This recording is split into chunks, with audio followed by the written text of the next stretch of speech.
Et par conséquent, l'autre devient le maître de mon propre être. Lacan a poussé à l'extrême la logique hegelienne qui veut que mon discours ait sa cause dans l'autre. Il le prend au pied de la lettre. Eh bien, puisque la cause du discours que je tiens est toujours l'autre, il y a un lieu de l'autre, un vrai lieu de l'autre, qui est précisément ce trésor des signifiants, où se constitue d'une certaine manière pour moi la langue. La langue est réelle, mais la langue, elle vient à se structurer en ce lieu de l'autre. Et c'est ce qui me fournit les lambeaux de discours que je vais articuler. Et d'autre part, le lieu de l'autre, c'est du même coup le lieu où s'organise la structure même de mon désir.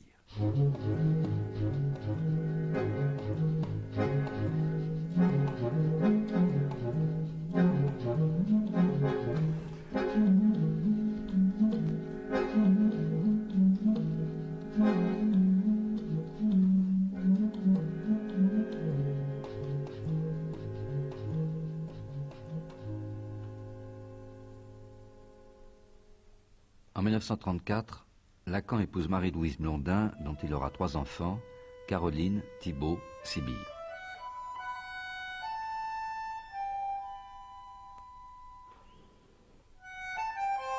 Trois ans après son mariage, il tombe amoureux de l'actrice Sylvia Bataille, dont la famille d'origine juive a émigré de Roumanie.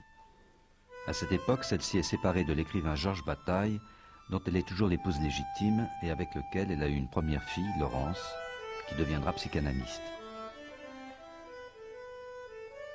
Pendant l'occupation, réfugiée en zone libre, Sylvia aura avec Lacan une deuxième fille, Judith, née en 1941. Après la guerre, Lacan épouse Sylvia. Mais avec l'accord de Marie-Louise, il dissimule à ses enfants du premier mariage l'existence de son deuxième foyer. Théoricien de l'amour et de la jouissance féminine, Lacan recherchera sans cesse les raffinements d'une séduction dont il saura décrire toutes les tromperies. Le réel, pour l'être parlant, c'est qu'il se perd quelque part. Et où, c'est là que Freud a mis l'accent, il se perd dans le rapport sexuel. Il est absolument fabuleux que personne n'ait articulé ça avant Freud, alors que c'est la vie même des êtres parlants.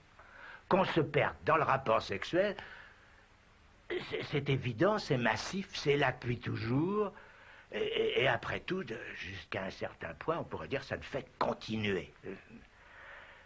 Si Freud a centré les choses sur la sexualité, c'est dans la mesure où, dans la sexualité, l'être parlant bafouille. Est-ce qu'il a ou non le sentiment qu'il y a quelque chose qui se répète dans sa vie, toujours la même, et que c'est ça qui est le plus lui. Qu'est-ce que c'est que ce quelque chose qui se répète? Un certain mode du jouir.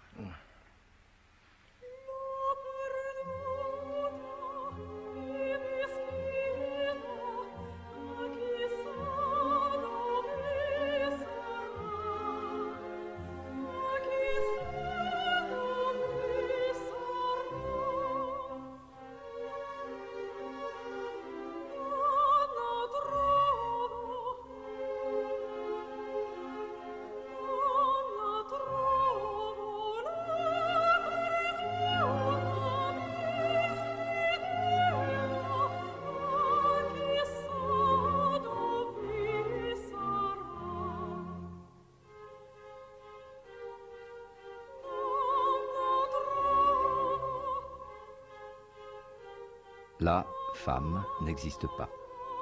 L'amour, c'est donner ce que l'on n'a pas à quelqu'un qui n'en veut pas. Le désir de l'homme, c'est le désir de l'autre. Lacan avait l'art d'inventer des maximes et de les exprimer avec humour.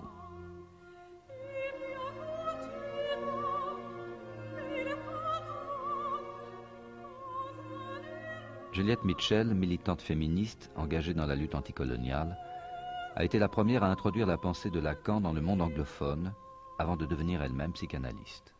In England, I would like to say, and I hope I'm not glamorizing it in a sort of nostalgic, retrospective way, but I think we made Lacan our own, and we were often criticized. I personally was criticized for a misuse of Lacan, but I think it was an appropriation for a political purpose. It wasn't simply that we were stupid and didn't really understand the subtleties of Lacan. Possibly we were, that's a possibility, but that wasn't really the main thrust of the situation. The main thrust of the situation was to use Lacan for a political argument, first of all from the left and, not secondly, but simultaneously from the left and for feminism. Because, you see, feminism came into England with this very strong slogan, the personal is the political. You couldn't find women in any of the literature, any of the statistics about education, about work, or anything in the 60s. Women did not exist. They were not a category. I think people forget now that it was not a category, women. So here was a theory, in a sense, that spoke to the non-category of women. So there was a double thrust for Lacan. Lacan was very interested, of course, in the family early on in his writings. And then he became interested in what, again, became almost sloganized, the woman does not exist, with a line through the la femme, does not exist. And that combination of women not existing, or the woman not existing, and an interest in the family spoke exactly to the situation that our investigations were finding in English culture at the time. Lacan repère quelque chose de spécifique à la femme, aux femmes, à la jouissance féminine, à la sexualité féminine, mais sans en faire une nature, sans remettre l'ordre de la naturalité dans cette affaire. Il n'assigne pas les femmes à la place du maternel automatiquement, mais il saisit quelque chose d'une folie féminine.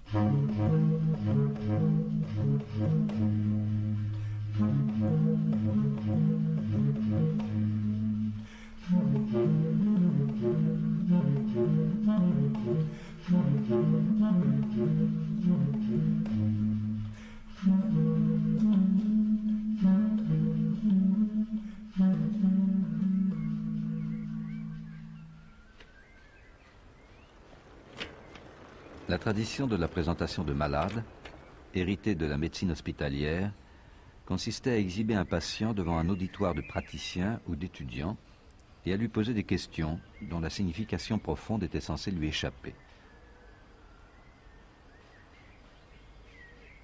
Les acteurs de ce cérémonial, entraînés par des années d'enfermement, produisaient en réalité tous les symptômes que les maîtres de l'asile attendaient d'eux.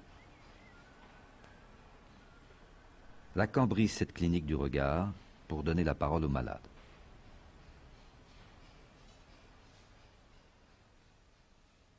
Analysé par Lacan, le psychanalyste Jean-Bertrand Pontalis assiste à ces présentations tout en participant au fameux séminaire dont il transcrit des résumés. Lacan était extraordinairement, je dirais, courtois avec ses malades, hein, les traitant non pas du tout comme des patients d'asile, mais vraiment comme c'est la moindre des choses, vous me direz, mais ce n'est pas toujours le cas, comme des êtres humains.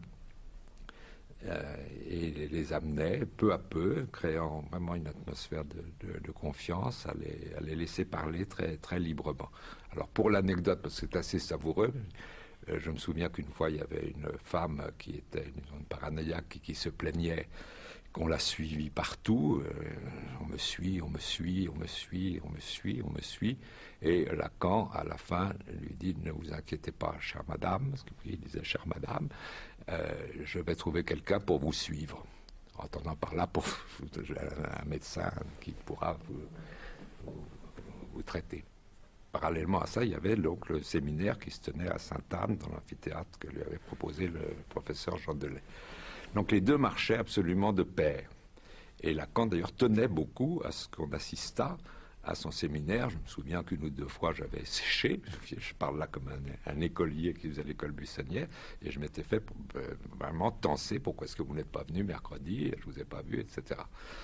Alors pourquoi ça marchait de pair? Parce que là, on avait ce séminaire qui était pour moi celui de Lacan des grandes années, hein, Lacan, alors là, extraordinairement brillant, éveillant. Enfin, on avait l'impression, tous ceux qui assistaient, qui n'étaient pas, ça faisait pas une foule, on était peut-être une centaine, de participer, pas seulement d'assister, mais de participer à la naissance de la psychanalyse, de la réinventer, comme si nous étions des pionniers, comme peut-être ont pu l'être les premiers disciples de Freud. C'était une parole, j'insiste beaucoup là-dessus, en mouvement, comme si lui-même, dans ces années-là, était en train aussi d'inventer et de s'inventer. C'est ça qui donnait un certain enthousiasme. C'est que nous participions, je dirais, presque en accord avec lui, en résonance avec lui, à un mouvement inventif. Après la Deuxième Guerre mondiale, sans renoncer à l'héritage de la philosophie allemande, Lacan se tourne vers l'étude des structures symboliques de la subjectivité. Il s'appuie sur les travaux de l'anthropologue Claude Lévi-Strauss et du linguiste Roman Jakobson pour faire de l'inconscient le lieu d'une chaîne de signifiants.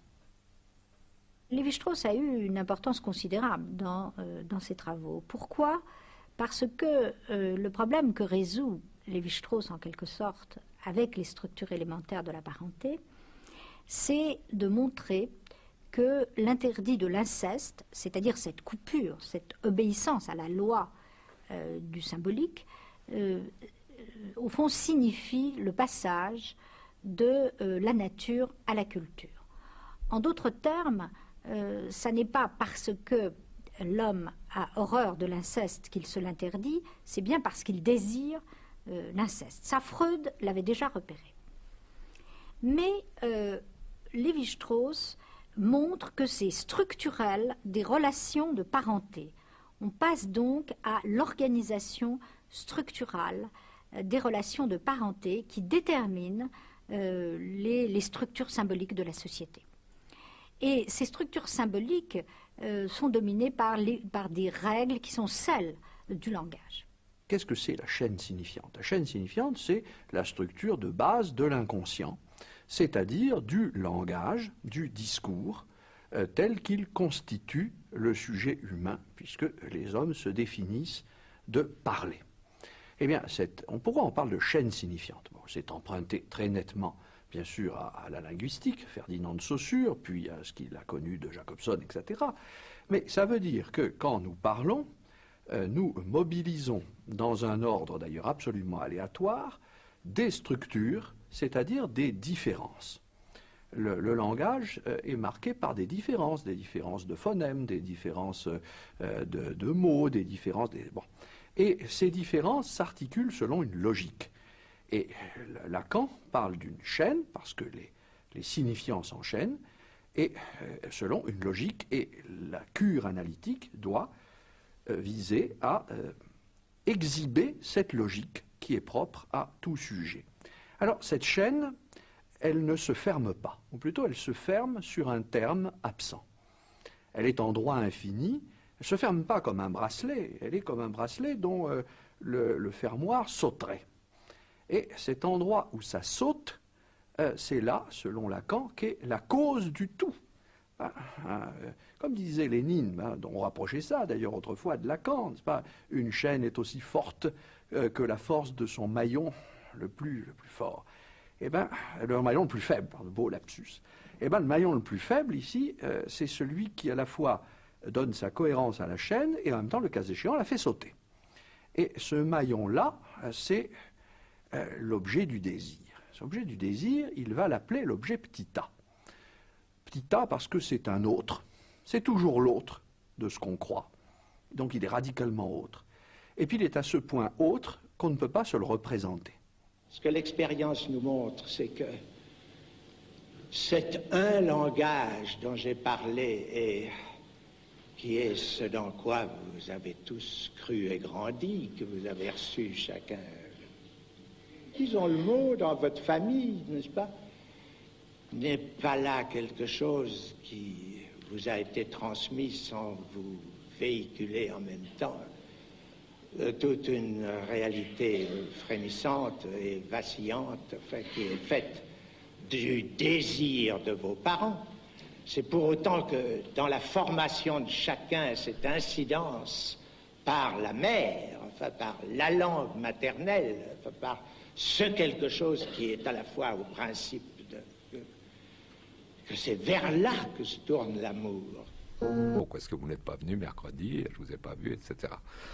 Alors pourquoi ça marchait de pair? Parce que là, on avait ce séminaire qui était pour moi celui de Lacan des grandes années, hein, Lacan, alors là, extraordinairement brillant, éveillant. Enfin, on avait l'impression, tous ceux qui y assistaient, qui n'étaient pas, ça faisait pas une foule, on était peut-être une centaine, de participer, pas seulement d'assister, mais de participer à la naissance de la psychanalyse, de la réinventer, comme si nous étions des pionniers, comme peut-être ont pu l'être les premiers disciples de Freud. C'était une parole, ça j'insiste beaucoup là-dessus, en mouvement, comme si lui-même, dans ces années-là, était en train aussi d'inventer et de s'inventer.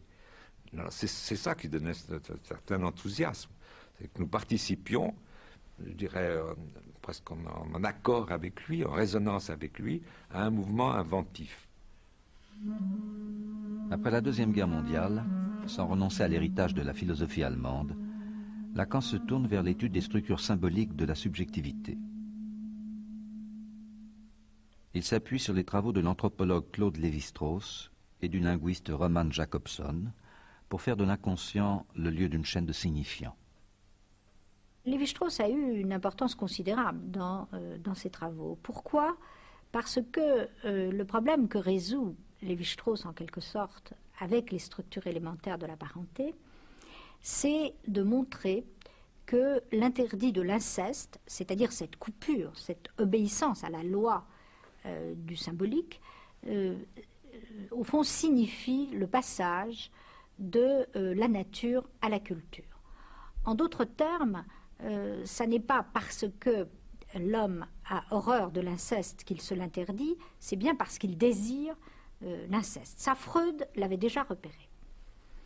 Mais Lévi-Strauss montre que c'est structurel des relations de parenté.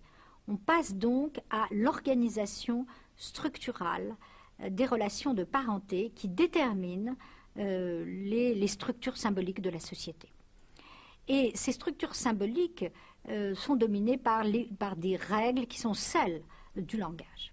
Qu'est-ce que c'est la chaîne signifiante? La chaîne signifiante, c'est la structure de base de l'inconscient, c'est-à-dire du langage, du discours, tel qu'il constitue le sujet humain, puisque les hommes se définissent de parler. Eh bien, pourquoi on parle de chaîne signifiante? Bon, c'est emprunté très nettement, bien sûr, à la linguistique, Ferdinand de Saussure, puis à ce qu'il a connu de Jacobson, etc. Mais ça veut dire que quand nous parlons, nous mobilisons, dans un ordre d'ailleurs absolument aléatoire, des... finding in English culture at the time. Lacan repère quelque chose de spécifique à la femme, aux femmes, à la jouissance féminine, à la sexualité féminine, mais sans en faire une nature, sans remettre l'ordre de la naturalité dans cette affaire. Il n'assigne pas les femmes à la place du maternel automatiquement, mais il saisit quelque chose d'une folie féminine.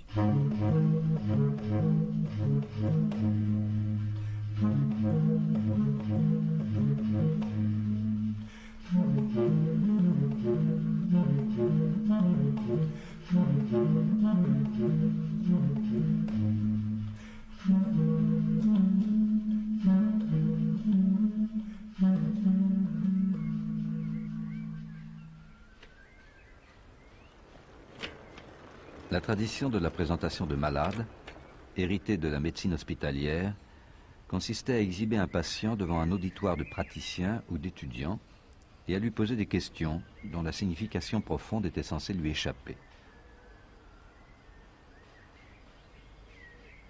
Les acteurs de ce cérémonial, entraînés par des années d'enfermement, produisaient en réalité tous les symptômes que les maîtres de l'asile attendaient d'eux. Lacan brise cette clinique du regard pour donner la parole aux malades.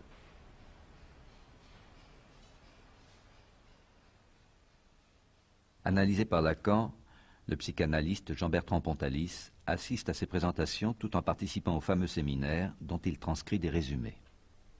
Lacan était extraordinairement, je dirais, courtois avec ses malades, les traitant non pas du tout comme des patients d'asile, mais vraiment comme c'est la moindre des choses, vous me direz, mais ce n'est pas toujours le cas, comme des êtres humains. Et les amenait peu à peu, créant vraiment une atmosphère de confiance, à les laisser parler très, très librement.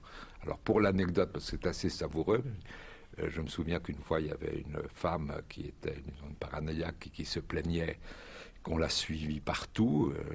On me suit, on me suit, on me suit, on me suit, on me suit. Et Lacan, à la fin, lui dit: ne vous inquiétez pas, chère madame, parce qu'il disait chère madame, je vais trouver quelqu'un pour vous suivre. Entendant par là, pour un médecin qui pourra vous traiter. Parallèlement à ça, il y avait donc le séminaire qui se tenait à Sainte-Anne, dans l'amphithéâtre que lui avait proposé le professeur Jean Delay. Donc les deux marchaient absolument de pair. Et Lacan, d'ailleurs, tenait beaucoup à ce qu'on assistât à son séminaire. Je me souviens qu'une ou deux fois, j'avais séché. Je parle là comme un école, créant vraiment une atmosphère de confiance, à les laisser parler très, très librement. Alors pour l'anecdote, parce que c'est assez savoureux, je me souviens qu'une fois, il y avait une femme qui était une paranoïaque qui se plaignait qu'on l'a suivie partout. On me suit, on me suit, on me suit, on me suit, on me suit. Et Lacan, à la fin, lui dit: ne vous inquiétez pas, chère madame, parce qu'il disait chère madame, je vais trouver quelqu'un pour vous suivre. Entendant par là, pour un médecin qui pourra vous traiter. Parallèlement à ça, il y avait donc le séminaire qui se tenait à Sainte-Anne, dans l'amphithéâtre que lui avait proposé le professeur Jean Delay. Donc les deux marchaient absolument de pair. Et Lacan, d'ailleurs, tenait beaucoup à ce qu'on assistât à son séminaire. Je me souviens qu'une ou deux fois, j'avais séché. Je parle là comme un écolier qui faisait l'école buissonnière. Et je m'étais fait vraiment tenser. Pourquoi est-ce que vous n'êtes pas venu mercredi? Je ne vous ai pas vu, etc. Alors pourquoi ça marchait de pair? Parce que là, on avait ce séminaire qui était pour moi celui de Lacan des grandes années. Lacan, alors là, extraordinairement brillant, éveillant. Enfin, on avait l'impression, tous ceux qui assistaient, ça faisait pas une foule, on était peut-être une centaine, de participer, pas seulement d'assister, mais de participer à la naissance de la psychanalyse, de la réinventer, comme si nous étions des pionniers, comme peut-être ont pu l'être les premiers disciples de Freud. C'était une parole, ça j'insiste beaucoup là-dessus, en mouvement, comme si lui-même, dans ces années-là, était en train aussi d'inventer et de s'inventer. C'est ça qui donnait un certain enthousiasme. C'est que nous participions, je dirais, presque en accord avec lui, en résonance avec lui, à un mouvement inventif. Après la Deuxième Guerre mondiale, sans renoncer à l'héritage de la philosophie allemande, Lacan se tourne vers l'étude des structures symboliques de la subjectivité. Il s'appuie sur les travaux de l'anthropologue Claude Lévi-Strauss et du linguiste Roman Jakobson pour faire de l'inconscient le lieu d'une chaîne de signifiants. Lévi-Strauss a eu une importance considérable dans ses travaux. Pourquoi? Parce que le problème que résout Lévi-Strauss, en quelque sorte, avec les structures élémentaires de la parenté, c'est de montrer que l'interdit de l'inceste, c'est-à-dire cette coupure, cette obéissance à la loi du symbolique, au fond signifie le passage de la nature à la culture. En d'autres termes, ça n'est pas parce que l'homme a horreur de l'inceste qu'il se l'interdit, c'est bien parce qu'il désire l'inceste. Ça, Freud l'avait déjà repéré. Mais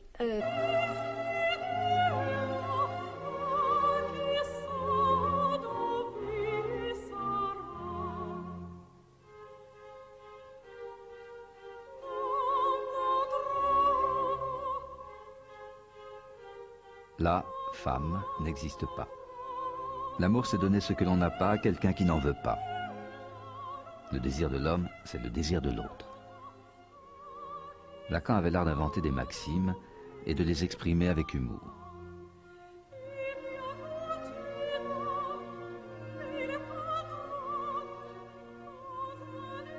Juliette Mitchell, militante féministe engagée dans la lutte anticoloniale, a été la première à introduire la pensée de Lacan dans le monde anglophone avant de devenir elle-même psychanalyste. In England, I would like to say, and I hope I'm not glamorizing it in a sort of nostalgic, retrospective way, but I think we made Lacan our own, and we were often criticized. I personally was criticized for a misuse of Lacan, but I think it was an appropriation for a political purpose. It wasn't simply that we were stupid and didn't really understand the subtleties of Lacan. Possibly we were, that's a possibility, but that wasn't really the main thrust of the situation. The main thrust of the situation was to use Lacan for a political argument, first of all from the left and, not secondly, but simultaneously from the left and for feminism. Because, you see, feminism came into England with this very strong slogan, the personal is the political. You couldn't find women in any of the literature, any of the statistics about education, about work, or anything in the 60s. Women did not exist. They were not a category. I think people forget now that it was not a category, women. So here was a theory, in a sense, that spoke to the non-category of women. So there was a double thrust for Lacan. Lacan was very interested, of course, in the family early on in his writings.